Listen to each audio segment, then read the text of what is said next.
लेकिन लेकिन लेकिन लेकिन वो 1991 प्लेसेस ऑफ वर्शिप एक्ट जो यहाँ विवाद की जड़ में है, वो भी तो जिसकी सरकार थी, जिसके पास नंबर का जोर था, उसने पास करवा दिया। उसने कौन सा हिंदुओं की जो आस्था थी उसका सम्मान कर लिया।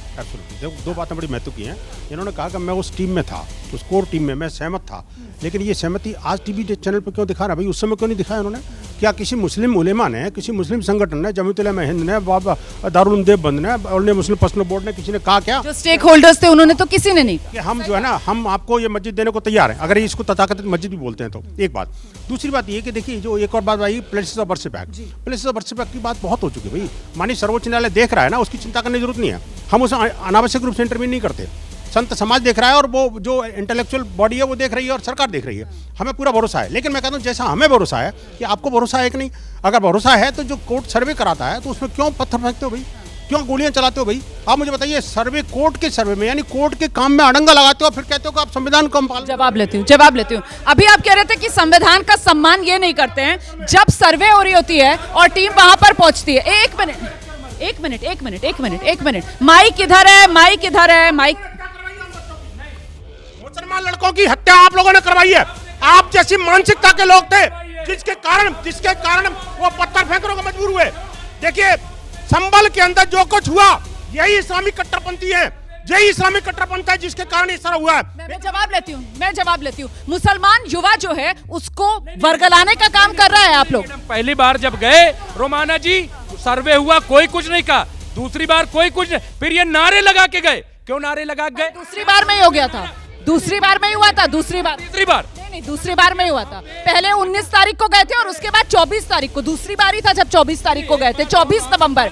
वो 19 तारीख को लगा करके देखिए, मैं कह रहा हूँ कि पहले कोई नारे लगा रहा है तो उस पर पथराव कर देंगे, वहाँ पर कट्टे चला देंगे। ये नारे लगे क्यों? किसी सर्वे में नारे लगेगा? सर ये तो फिर आप पता नहीं कौन से नजरिए से देख रहे हैं, कौन से नजरिए से आप देख रहे हैं।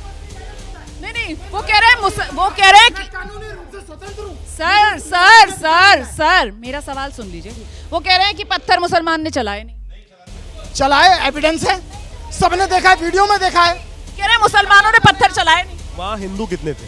वहाँ सबसे बड़े प्रश्न ये है। एक मिनट महाराज, एक मिनट। माइक किधर है? आपकी आवाज नहीं जा रही। क्षेत्र में कितने हिंदू अवेलेबल थे वहाँ बता दो। सारी भीड़ मुसलमानों की, उसके अलावा कोई और था नहीं। तो मतलब हिंदुओं ने पत्थर कहाँ से चला दिए? हिंदू वहाँ कहाँ से मारने वाले आ गए? उन्हीं में खान और जो तुर्क थे उनकी आपस में लड़ाई थी और वो साथ साथ जग जाहिर है इन्होंने अपने लोगों को ही मरवाने के लिए जो साथ तथ्य सामने आए, पुलिस को एलिगेशन लगाने की पुलिस ने गोली चली, यानी स्टेट के खिलाफ जा रहे हैं। स्टेट वहां पर सामने वीडियो रिकॉर्डिंग दिखाई दे रही है, सब कुछ अवेलेबल, तथ्यात्मक अवेलेबल है, खुद ही अपने लोगों को मरवा रहे हैं। बीजेपी कहती है कि उपचुनाव में जो हार मिली है उसकी खींच उतारने के लिए सारा का सारा हिंसा की साजिश रची गई। आप ये कह रहे हैं? मैं कह रहा हूँ पूरे देश में ये साजिश रची जा रही है। यहाँ सबको पता है कि कौन इस देश में इतिहास में क्या हुआ। प्रोफेसर बैठे हैं सामने, वो प्रोफेसर हैं, वो प्रोफेसर हिस्ट्री को बदलने को तैयार बैठे हैं। यहाँ सामने मैं कह रहा हूँ तथ्य की जांच करा लो, वो जांच कराने के लिए मैं जवाब ले रही हूँ। रिजवी साहब से जवाब लूं।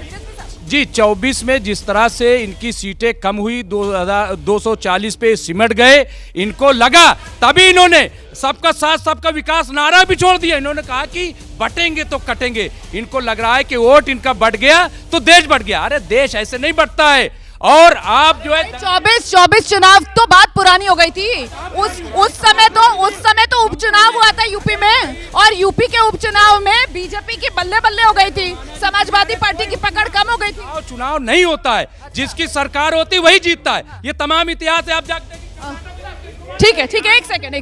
देखिए, मुझे समझ में नहीं आता कि बाबर चला गया, बाबरी चली गई, लेकिन बाबरी मानसिकता नहीं गई देश से। ये बड़ा दुर्भाग्यपूर्ण है। दूसरी बात ये कि संभल के बारे में, संभल का दंगल सबने देखा यार, कोई छुपा हुआ थोड़ी है। इस डिबेट में आप जोर जोर से चिल्ला के क्या जबरदस्ती किसी को थोप दोगे क्या? विनोद जी, लेकिन जो बात आप कह रहे थे, आपको दुख हुआ सर वहां पर जिस तरीके से मुस्लिम युवा मारे गए? मैं कहता हूँ जो भी मौत हुई वो निस्संदेह दर्दनाक थी। ये नहीं होनी चाहिए, इनकी वजह से हत्या हुई है क्योंकि ये कट्टरपंथियों को उकसाते। मैं एक बार कह रहा हूँ, मुस्लिम समुदाय को ऐसे कट्टरपंथी नेतृत्व से जल्दी तिलांजलि लेनी चाहिए, अन्यथा तो वो और जाने कितनी मौत है। और जो जहन्नुम के अपने सारी जन्नत के चक्कर में ना इनका कितने युवाओं को निगल जाएगा। रशीदी साहब, आप लोग तो मुसलमान युवा जो है उनके कातिल बन रहे हैं। आप लोग मुस्लिम युवाओं को आप लोग मौत के मुंह में धकेल रहे हैं। ये इंसाफ बता रहे हैं और कहने दुख हुआ है। 92 में जब दलबल से बाबरी मस्जिद तोड़ी, लाखों लोग मारे गए, उस पर तो अफसोस नहीं हुआ इनको। आप लोगों ने मारा, कार सेवकों ने मारा, कार सेवकों ने मारा, कितने फसाद हुए। संभल पे आपको अफसोस नहीं है? संभल में जो मुस्लिम युवा मरे उस पर आपको अफसोस नहीं है? मतलब वो जो आरोप लगा रहे हैं कि आप ही लोगों ने उकसाया और इस वजह से वो मर गए कट्टरपंथियों ने। संभल में जो 4 मुस्लिम मारे गए वो पुलिस की गोलियों से मारे गए। तो उकसाने का काम तो कट्टरपंथियों ने किया ना। नारेबाजों ने किया, जो नारेबाजी, जो कट्टरपंथी, ये भगवा आतंकवादी हैं, ये भगवा आतंकवादी हैं। इन भगवा आतंकवादियों की वजह से हुआ है।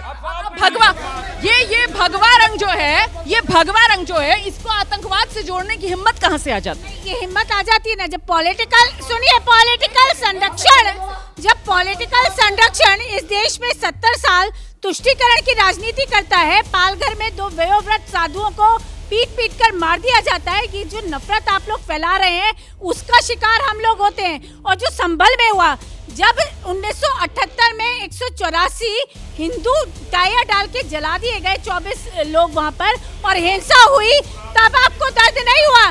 तब आपको जरा सा भी अफसोस नहीं हुआ? और जो आपकी संभल में करने की तैयारी थी, आपने पुलिस प्रशासन के वाहन वहां फूंक दिए, वहाँ आग लगा दी। वो आगजनी का सामान कहाँ से आया रोमाना जी? वो कौन लेके आया था? वो पत्थरबाजी का सामान कौन लेके आया था? वहाँ 95 से अधिक प्रतिशत मुसलमान आबादी। विनोद जी को जोड़ना चाह रहे हैं। जी विनोद सर। मुझे बड़ा ताज्जुब हो रहा है, कह रहे हैं ये जो ना जो गोदरा है वो भी तुम्हारी चाल है।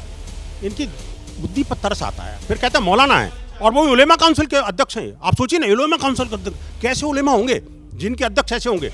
मैं कहना चाहता हूँ, आप देखिए, ऐसे लोगों को इस्लाम से जबरदस्ती, इस्लामिक यूथ को जल्दी से और समय रहते तिलांजलि ले लेनी चाहिए, नहीं तो ये जाने क्या करने वाला। दुनिया के अंदर इस्लाम की छवि जो खराब की है ना, ऐसी मौलाना ने खराब की है।